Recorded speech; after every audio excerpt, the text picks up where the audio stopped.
Okay, guys. Good evening. Welcome, everyone. Joining us tonight is a superwoman and an amazing visionary, Laurie Milner. She's an engaging speaker, author, trainer, and self-leadership expert. Mata Ed, she's also one of South Africa's most accomplished women. She's married and lives in Johannesburg with her 2 children. She recently delivered a talk for the famous TEDx Talks, which I'm sure you've all heard of, and I certainly hope she'll tell us a bit about it tonight. What better interviewing Laurie than our very own superwoman, Ilana Africa Brillenkamp, who is a well-known local TV and radio host and also heads one of the most successful podcasts in the country. Ilana is a very accomplished career woman, yet still manages to be an amazing mom, wife, and daughter. Laurie's topic of conversation tonight is Own Your Time, Tools for Navigating These Crazy Times. As a woman who has successfully navigated the corporate world and assisted many others in doing so too, Laurie will provide us with the essential wisdom, guidance, and practical advice in helping us become the best version of ourselves. Laurie is passionate about empowering women with the tools and skills to fulfill their potential in their careers and personal lives. Her brainchild, called Beyond the Dress, is the embodiment of her passion to empower women. As you listen to her story, you will notice the power in your own voice. Tonight, she will be sharing her tips with us on how to manage our lives correctly during this pandemic. So sit back, relax, and enjoy Laurie's most inspiring story of success. Over to you, Ilana. Thank you so much, Kaya, and hi to everyone who is joining us tonight on a Thursday. It's been really meaningful. Lockdown has meant something completely different for everyone that is tuning in a Thursday. Well, you heard it. My name is Ilana, and I'm really lucky to be speaking to someone today that I looked up to. You heard beyondthedress.co.za. That's one of the websites that you need to check out when we're done with this conversation. But I think, Laurie, today you can't just inspire women. I think with what you have to teach us, you can inspire the world, men and women. So first of all, welcome. Thank you so much. And really thank you to Kaya and the team. It's wonderful to be here. And Alana, I'm so glad you started with that point that yes, that is the motto and the ethos of the business, but I do so much diverse training, and it's not only women specific tools. We're all in it together. And so, yes, this is incredibly valuable for anybody tuning in. I think it's a great topic that we're dealing with tonight. Own your time, tools for navigating these times. First of all, these times, lockdown, COVID numbers increasing, being in the media, we are faced with these numbers every day, and also having to motivate an audience and being positive all the time. But positive can also mean something else, COVID positive. And then when you hear the word times, immediately I'm suffocating and I'm thinking, I don't have the time. So first of all, I want to touch on that. The word time, we're using it in today's title. Time seems like something that has changed over the years. I remember as a child when time wasn't important. We had fun and we got to do things. And it almost feels like the older we become, time becomes something that we are short of and that we just don't have it. I think absolutely. And, as you said, is when you're smaller, if you see the world through your kids' eyes, everything's magic, everything's a new experience. And I think as we start to get into our careers where things get a lot more serious, for me, it almost falls into this concept of we fall into this time scarcity mindset rather than, this feeling of time abundance. And I think when we first went into lockdown, there was almost going to be this perception of, well, there's going to be so much more time available to me because I don't have the commute and I'm not doing extramurals and I'm not getting in the car. But what we found very quickly is that we feel like we've got less time than we've ever had before. And we feel like we're working harder than we ever have before. And beyond, yes. Sorry, I interrupt, please. No, go for it. No, I'm just thinking, because you just said something, you're right, we did have that perception. I'll never forget the first day of lockdown, I literally stood in the mirror and I thought, I wonder what this would mean. And just thinking about lockdown and talking about the topic, own your time and tools for navigating these times, I'm thinking, first of all, we learned a lot of good habits. We learned tools. First of all, secondly, we learned a lot of bad habits. And I want to touch on that later on. But the tools that you have and that you talk through your TED Talks and when you talk to people in business and leadership, to housewives and moms like myself and people who own smaller businesses, we need the tools. And so I want to get straight into it. Tools for navigating these crazy times. Lay it on us. What can we learn? What are the tools? So I think, just the one thing, the big why, the elephant in the room is that whenever someone thinks about time, the concept of work-life balance comes up.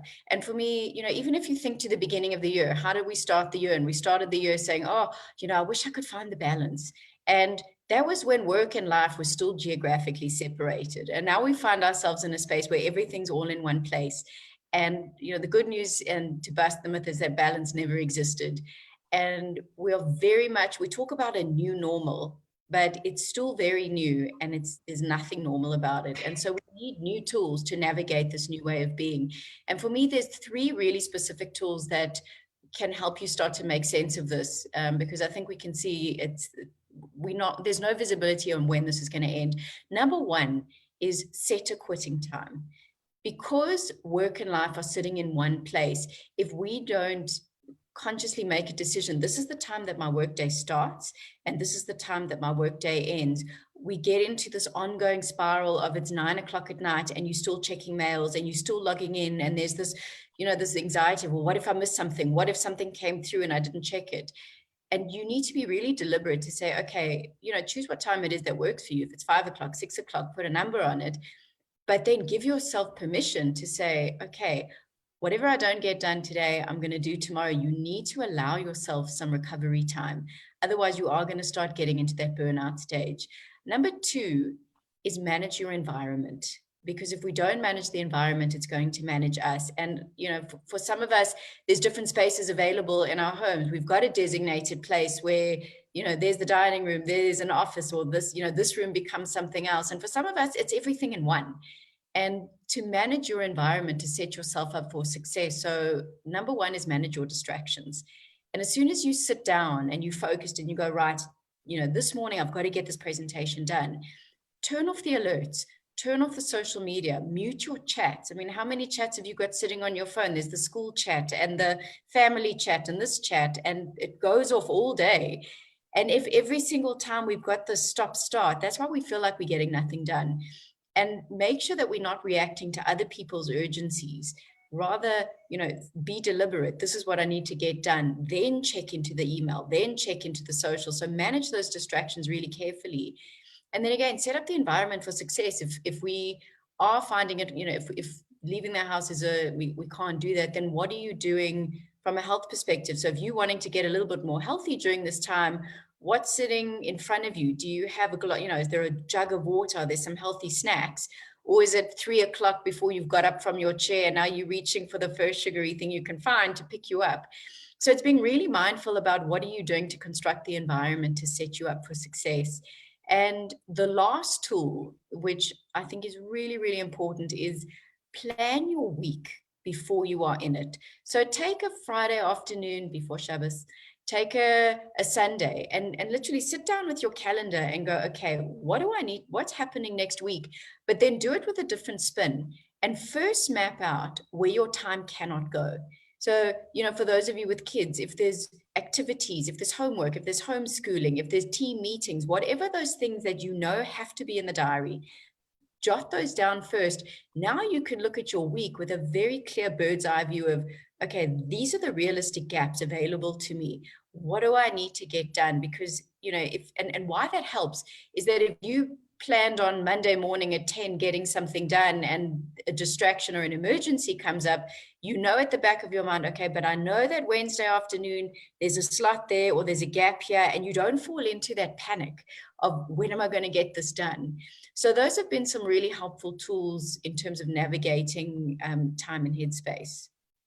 Well, if you just joined us, Laurie Milner, our guest tonight, and she's giving us some insights as someone who is a trainer and who does leadership, not just with people in corporate, but as a mother, and that owns the beyondthedress.co.za platform. We're asking for advice. We started with a question around tools and speaking about the big T, which is time. Unless you're asking Laurie what time it is, people normally go, I don't have the time. Okay, so you're talking about planning the week. But what if we have a to-do list and you write it all down and nothing gets achieved? I'm so glad you brought that up. So number 1, ditch the to-do list, because the to-do list is a survival list, and it's this guilt list, and it gets longer and longer throughout the day. And every time you look at it, it becomes this reminder of what you haven't yet achieved. So, and the thing about the to-do list, it's not strategic. The first thing at the list is not necessarily the most important thing you need to get done. It's maybe the first thing you thought about. So ditch the to-do list and replace it with a success list. And your success list should have 3 big things that you want to get done in a day, because more than 3 big things in a day is not realistic. If you knock off your 3 big things and you can start to tackle other things, great, but build your days around those tasks that are going to move the needle. And then once you've got your success list, take your calendar and literally and plot out exactly when you're going to get it done. But do it obviously with a lightness, because I know in the beginning of lockdown, I try to schedule everything and life happens. And so you have to do it with an ease and an understanding that, not this headspace of, well, it should be happening now and I should be doing it now. But if you can be a bit more realistic in terms of what really needs to happen. There's an amazing quote and I wrote it down, Greg McEwen, and he said, what if we stopped celebrating being busy as a measurement of importance? And I think a lot of the time where we get stuck is we tend to measure our self-worth on how busy we are, on what we're getting done. And especially if we're in a position now where we're a little bit compromised, maybe in terms of what we can do, it starts to play on our self-esteem as well. And so, you create this busyness, but is it really busy work? Is it your life's work? Or is it just, staying busy for the sake of it? Yeah. Is it just staying busy? Well, you said a few words that caught my attention. Mindfulness is the one thing. I mean, I love the mind. It's so powerful, right? You talked about self and how we can do things for self. And then also to be realistic. I want to stay with mindfulness. How important is it to recognize one's feelings during this time where we are navigating for tools to manage these crazy times? I think it's if you can start to manage your mind, it's, when we think about time management, we often just think about productivity and calendars and the obvious kind of things. But for me, it's about moving from a to-do list into a to-be list. And I'm coming to your question. And really that's about, who do I want to be during this time? Because that translates into a to-feel list. How do I want to feel at the end of each day? That overwhelmed, that stressed, that anxious, that exhausted?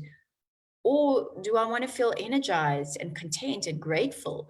And the difference between, and that's when you bring up why feeling so important, that's what's actually important at the end of the day. And the way to close the gap between the stress you may be feeling now and the contentment you're aspiring towards is asking yourself the question, well, what is in the calendar? If I'm saying I want to be relaxed or a little bit more content or grateful at the end of the day, what is in the calendar that's going to result in that?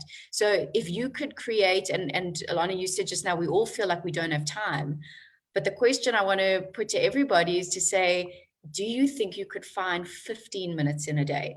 So if you just checked email and stopped checking your socials a little bit less, can you find 15 minutes? And I think we can all agree that's doable. And then what you want to do is own your morning. So train yourself. If you can train yourself to wake up 15, 20 minutes earlier, 30 minutes earlier, more than that, great. So don't binge watch Netflix till 11. Go to bed a little bit earlier. And then if you can wake up and no one's going to give you that time for yourself. And I think that's when we start to feel overwhelmed and stressed, is when we're not showing up in the calendar. Everybody else is coming ahead of us. But if you can train yourself to say, right, I'm going to take 15 minutes, and it doesn't sound like much, but that's going to compound. And if you take 15 minutes every morning and you use it to meditate, to journal, to go for a walk, to do 10 squats and go, wow, make some progress. And I think as soon as, and what it does, it's not so much only about the energy management, but what you are doing is you're training yourself to keep the promises to yourself. Because I think that's when we start to fall down more during this time, is that we feel like, well, I'm too busy to do that for myself. And, you say, okay, well, I'm going to wake up and do that walk. And then you rather hit snooze. And, it sets the trajectory for the rest of the day. And you are annoyed that you didn't show up to yourself. And so you procrastinate, and it just has this downward spiral to it. So if you can, and that's how you build confidence. So if you say, I'm going to do this, and I make space for myself, and I achieve what I'm going to do, even if it's 5 minutes of just closing your eyes, doing a few mindful breaths and getting on with your day, that's how you start to make progress. I call it creating micro wins, is when you take a goal and you just break it down into its tiniest parts. So I want to talk about your macro and your macro, because I've heard you talk about this in your talks before. So she's talking about macro wins and micro wins. So we're going to touch on that now. But on waking up and going to bed, I just want to speak to that. First of all, about 2 weeks ago, I did an exercise on different ways of waking up. And in all these blogs that I read, people had different methods of either mindfulness, meditation. I even read a blog where a woman who's not a Jew said she wakes up in the morning and her form of gratitude is to say Modani. So that was her form of waking up and showing gratitude. And you are right. Seizing the morning does seize the day. And it's the little things, which brings me to this. So you just mentioned a word that caught my attention. You mentioned macro goals, but I know that you are into tiny habits. Take me to the micro stuff, because as a mom that's really busy, and I know that there's a lot of business owners and people who are really busy managing a lot of things and juggling in lockdown, that are interested in the micro wins. So I think, just to demystify, if there's still a little bit of confusion about what I'm talking about, if you take the analogy of saying, okay, I've got to get a presentation done, that's the big goal. But often when we think about the big goal, it's a little bit paralyzing. You think, presentation, and then you think, okay, well, I'll get to it later, and and that's where procrastination comes in. But if you chunked it down and you said, okay, all I'm going to do now for the next 20 minutes is work on my table of contents. All I'm going to do now is just map out, what is this presentation going to do? Done. That is a micro win. You celebrate that, because that's momentum. It's progress. Then when you come back to it, you're going, okay, slide 1 was this heading. All I'm going to do now for the next 20 minutes is, what are the 3 main points?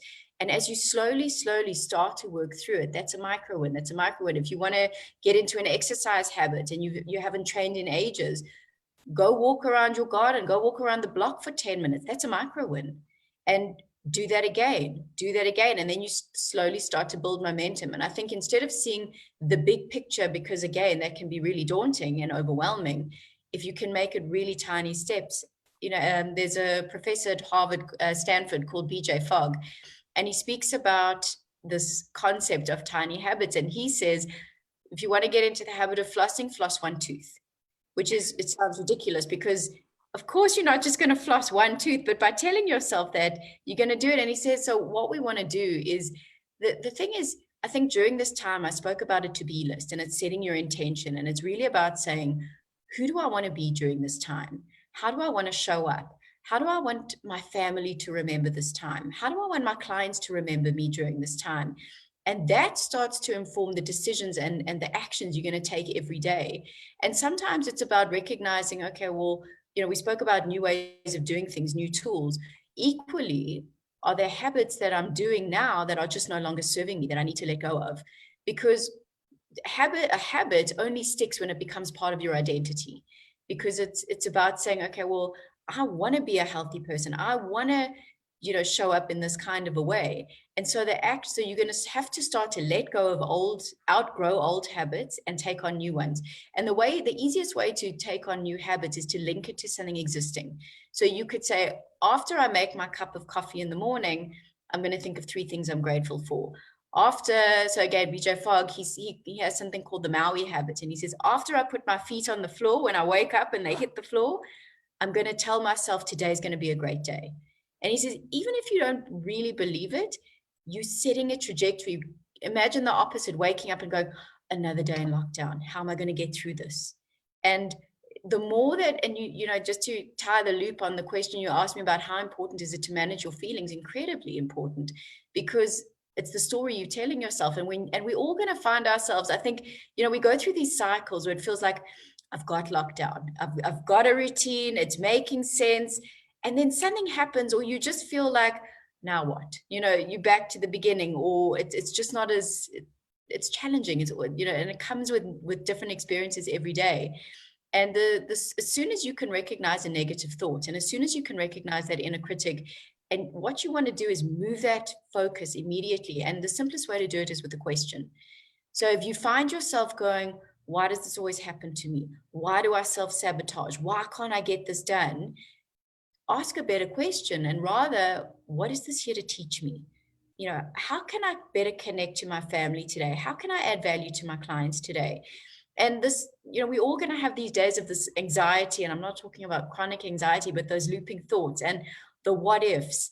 And really, it's about understanding. There's a book called Emotional Equations by Chip Conley, and he defines anxiety. He says it's uncertainty times powerlessness. So what you don't know times what you can't control.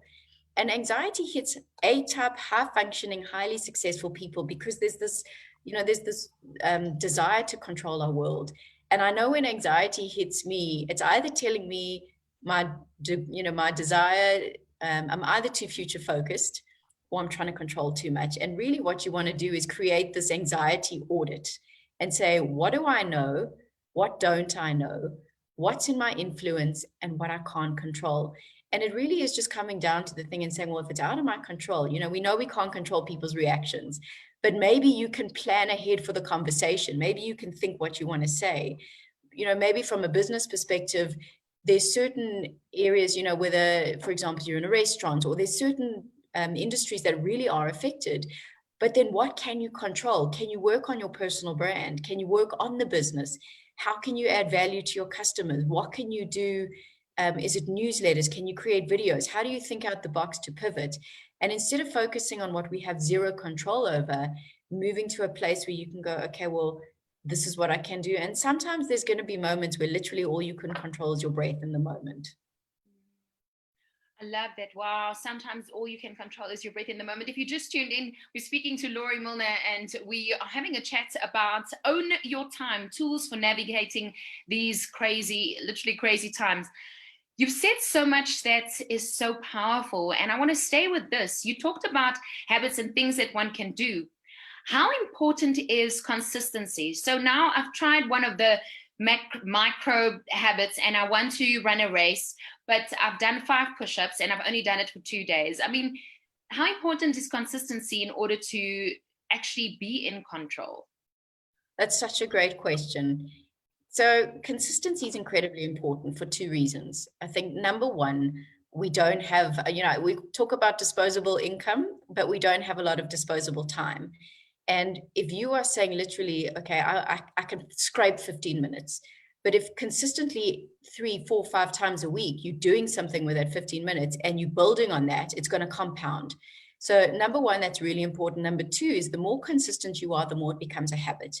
And simply all that is it becomes automatic. It becomes, I don't have to say you're going to brush your teeth later. Of course not. It's just something that you do. But what you touched on is something really interesting. And there's a missing link. And actually, this was the basis of my TEDx talk, is that when you want to start something, so you said, okay, I've been doing these push-ups now for a week. And you're looking in the mirror and you're thinking, well, I don't see a difference. I still look the same. What's the point of doing this? There's it works for other people. It doesn't work for me. And the missing link, so where we tend to fall down is that there's a gap between doing, so creating these micro wins, but there's a gap before when we actually see the result. And that missing ingredient and what we need to persevere through is because we instant gratification junkies, right? We want something, we want to download it. We want food, we're going to Uber Eats it. And so it's literally just about trusting that process. And it's not about, you can't focus on the outcome. You have to focus on the process. And it's about just trusting that every day I'm going to create these wins and just keep doing it because few weeks later, you will find yourself getting stronger. It's less daunting. And it's about turning down the volume of that negative self-talk. I should be further by now. I should have more money. I should be looking this way. And if you can just turn down that volume and just keep focusing on the progress and the process of what you're doing, because and the two for me, the things that what is going to get you through that process of creating these new habits before you see results. Number one is to let go of perfection. And I think, when we do something new, whether we're learning a new skill, learning a new habit, a lot of people online is this, crazy new space that you've got to navigate. It's about understanding, strive for progress, not for perfection. We want to be able to be completely proficient the first time we do something. And I think it's just allowing ourselves that kindness to go, okay, it's going to be a bit wobbly in the beginning. You want to start running a log. The first few are not going to be your best. By the time you've hit number 20, you're starting to hit your stride. And I think it's also not mistaking it's fear for discomfort, because, we're hardwired for protection and we don't like the unknown. We like the known, even if it's not good for us. That's why often we find ourselves still in these horrible, destructive patterns. And we know we shouldn't be doing it. We know we should rather be going for the run than lying on the couch or, reaching for that glass of wine. But it's that known. And it's about understanding, if we want to shift, if we want new tools, if we want a new way of being, it's about saying, am I willing to go through the discomfort of doing things differently? Because it's, again, you're trying to embrace a new version of yourself.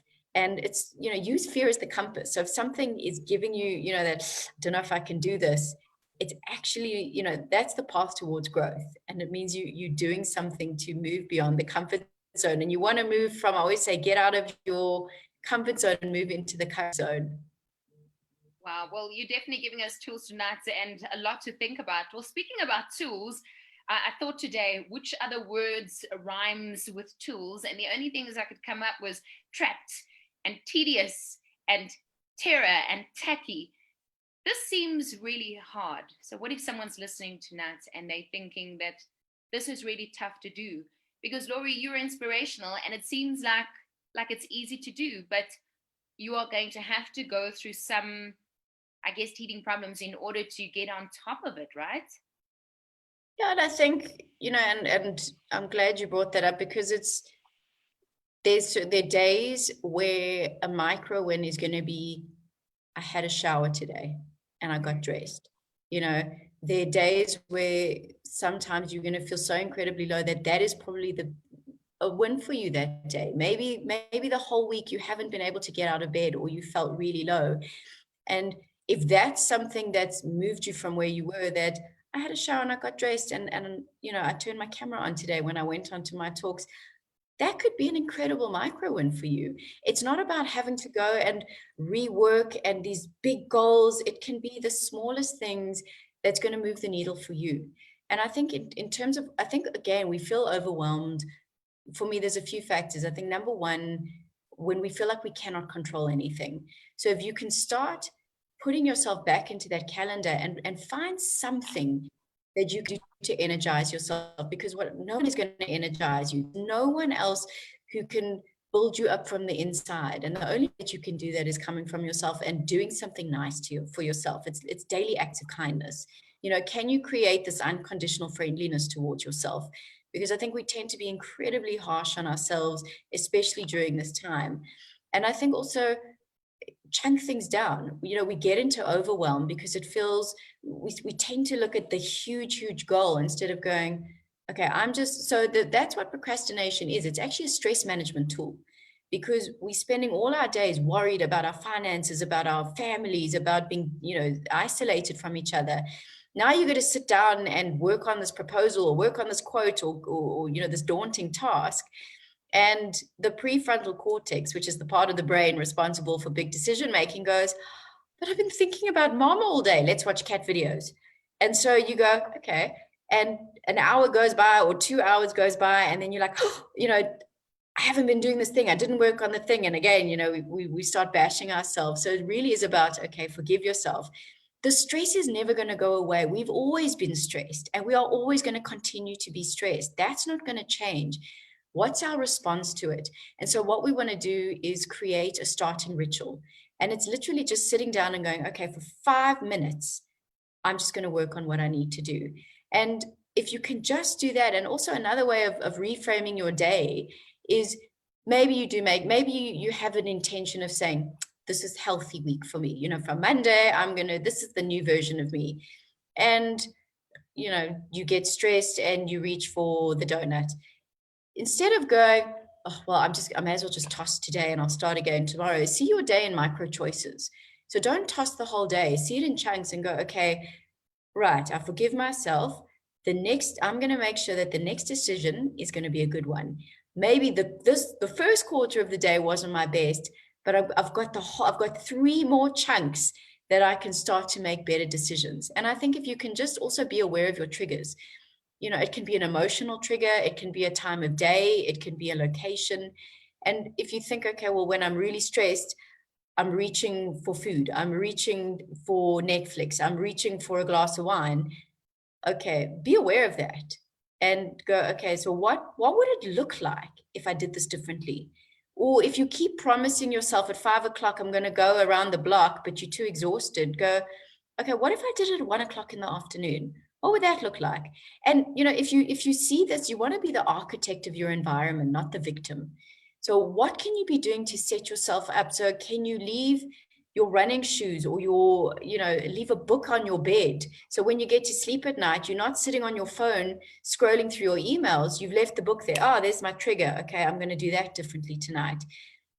Try not to look at tech before you go to bed. Don't look at your phone. They said that, if you can, the last hour of the day.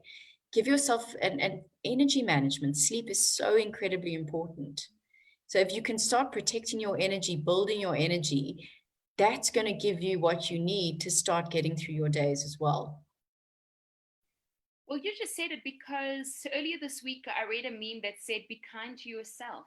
And it meant a lot. And you just explained it. Also, you answered my question that I was going to ask around, during lockdown, we've all learned skills. We've all learned a lot through this platform and our talks that we've had. So far, we've talked about lipidology, inclusivity, resilience. We've learned so much about the new average. We're also tired of hearing the word the new normal. If you hear it, you think, here comes COVID. But we're learning more about this new average that we have. And then there's the times that we learned all the bad habits. Everyone that you ask, or I should say most people, when you ask them, so how was lockdown, or how is it treating you? They either say that they've lost money or they've picked up weight. And I'm thinking of the bad habits that we've learned and adapted. And I think you've just given us that one should remove the triggers. And I love that word for the sake of wanting to get it out of my life, if you know what I mean. You want to avoid the triggers so that you don't have to go there. So I think that's wonderful. I want to ask you this, though, because, you don't always share everything about yourself. And Chaya did mention that you're a mother of two, but I want to know how you manage it. Own your time. That's what we're saying tonight. I know that you meditate. I know you exercise. I can see it by your calves. Okay. I know that you have two little children, the same as me in this house. And we're all working from home or sometimes from the office, as 30% of our businesses are going back.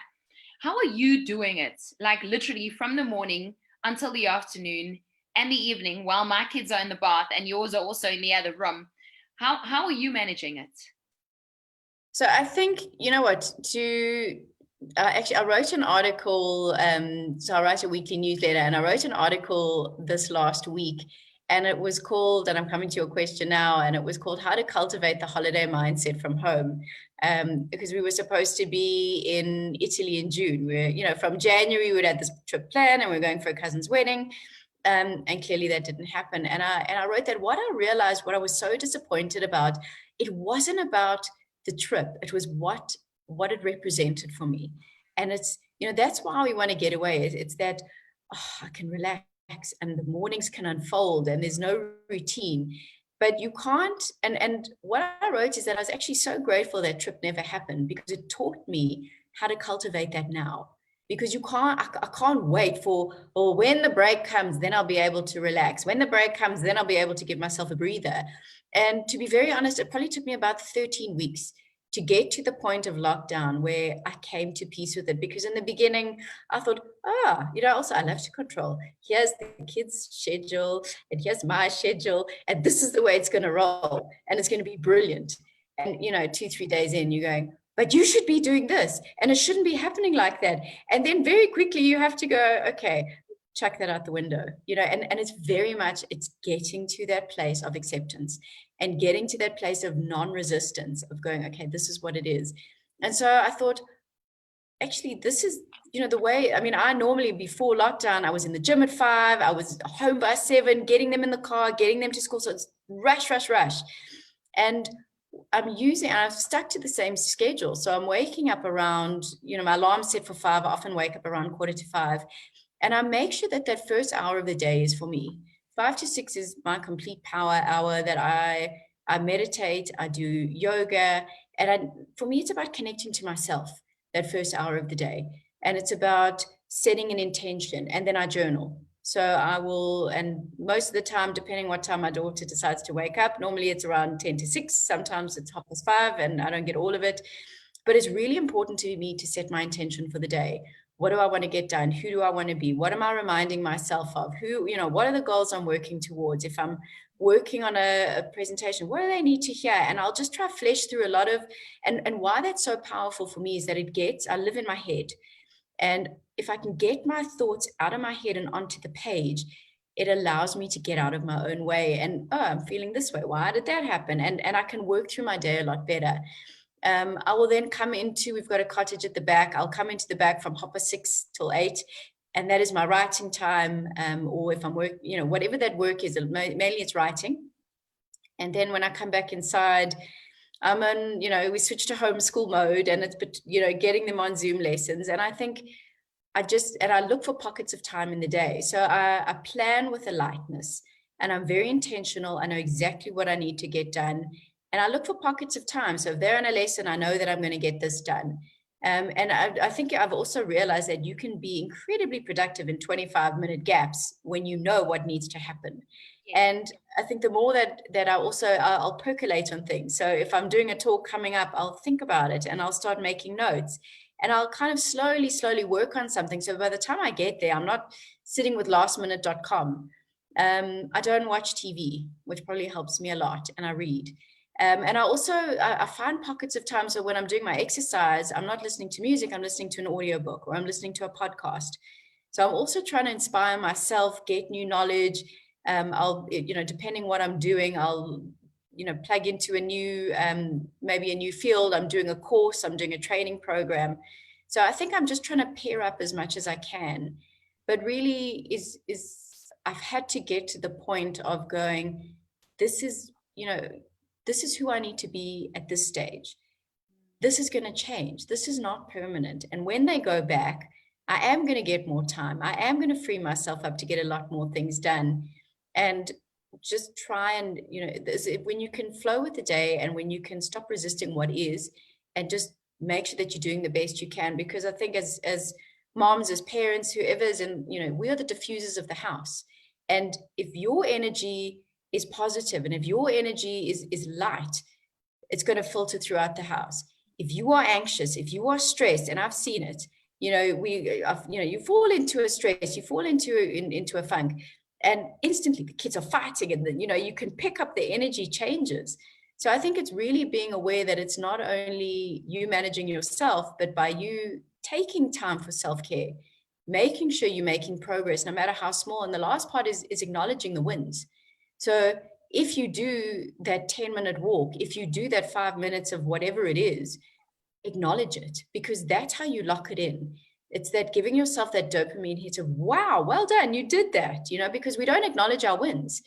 And then if we're not acknowledging who we're becoming along the way, when you do hit the big goal, you haven't internalized it. And that's when imposter syndrome sinks in, and you're going, well, I don't really deserve to be here. I don't know anything. And they're all going to find out. But if slowly, you're acknowledging, okay, because we're looking for new tools. We're looking for if you want to become a new identity, you need new evidence. And the only way you're going to do that is by new actions. And even if it's 10 minutes, that's enough of evidence to go, I am becoming this person. I can do this. So yeah, I hope that answers your question. Not every day is perfect. But it's, I think, is the more self-aware, I just try to be as self-aware as I can. I think there's many lessons in, if you want to be someone or something that you put in the practice, that you put in the hours, right? And that's what I learned from you, just listening to your routine. And I wanted to know that, because your written work's beautiful and it's so inspirational. And even tonight, speaking to you, if I can just summarize some of it, the bad habits, that we can remove those triggers, that lockdown doesn't have to be something that's permanent or forever in our minds or in our habits, but that we can still change it. Macro and micro. I love the micros. I want those small goals. See, I'm training for marathon at the moment, and I love the 4 push-ups instead. So I'll stick to the micros for now. But I love No, but I love the tiny habits that you can implement, especially if the rest is overwhelming. Stress management, our new normal, our work life, that we can't have old tools with this new average that we have. I really enjoyed that point. Also, plan your week before. Definitely doing that. Ditch the to-do list. That was the funniest thing you've said, but I really enjoyed that. And then the success list, definitely. The to-be list, our feelings and intention, the fact that we can progress. I love how you know what you said one thing today that we can all try. The fact that you wake up earlier before the children does, because it gives you a lot of time. There's actually a book about that. The 5 a.m. club. Yeah. Yeah, and getting up. You've obviously read it, right? I actually haven't read it, but I've listened to so much content on it that I feel like I've read it. Exactly. So it's highlighted in so many podcasts, and I'm sure you've come across it. So that was amazing. And then my tease that I've made up about trapped and tedious and terror, and how you just took the overwhelmment out of it and went, you know what? If you can just find 15 minutes, then that is enough. Laurie, this has been great, and you are amazing. And if you want more amazingness, you need to check out beyondthedress.co.za, because that is where her written work is, and that's where you can learn more about how you can own your time, tools for navigating in these times. And your time could be anything. It could be a time where you want to feel energized. It could be a time where you're going through something really difficult. There is a way to navigate out of that. If you could have one conclusion quickly to set us all off on this Thursday evening, what would it be? Show up to yourself. So keep the promises that you make to yourself, because that is where confidence starts. Be kind to yourself. If self-love's a too big a concept, just practice unconditional friendliness towards yourself. So what are the qualities that you absolutely love about your rock, your bestie, and it's that being non-judgmental. It's that unconditional acceptance. It's just that kindness and loyalty. Can you flip that? And just, that's what you need during this time. It's just, daily acts of kindness to yourself. And that's how you're going to get through this, the good days and the bad days. As long as you can consistently be there for you, keep the promises to yourself, you'll sail through this, and we'll all get through it. Well, Laurie, I have one for you. And Rabbi always says to me, it's very funny, but you have to understand it to laugh. So I'll explain it to you. So Rabbi always says, don't be a thief. And what he's actually saying is that if you have a talent, that you need to use it for good, to help other people. And for many years, I thought, what is he trying to say? Because I'm on TV, right? So how on earth can I use TV for good? And then many years later, I understood it. So thank you for using your talent for good and helping so many people. So you're definitely not a thief. And your talents are amazing. You make it so easy just to chat. I feel like I've known you for years and years, and we were just having a good old catch up. You have, Laurie, and it was great to chat and to catch up with you. So, listen, I must say, we've gone on longer than normal, and it felt like 30 minutes, but I kept you busy for 45 minutes. So Chaya should have appeared now. I know, Chaya should appear at the stage and end it, but this was it. Own your time, tools for navigating these times. Ladies and gentlemen, Laurie Milner. Thank you. Laurie, thank you so much for the practical tools you've shared with us this evening. It's especially pertinent during these most challenging times. I will certainly try and incorporate your tips into my life, and I'm sure many others who heard you tonight will do so too. I really thank you for the opportunity to be here and to share. I really appreciate it. And Alana, thank you. Thank you. It's great thank seeing you so much, Alana, for your dedicated time as always. It is truly appreciated. Thank you to all the listeners who joined us tonight. Have a good evening. Bye. Yes.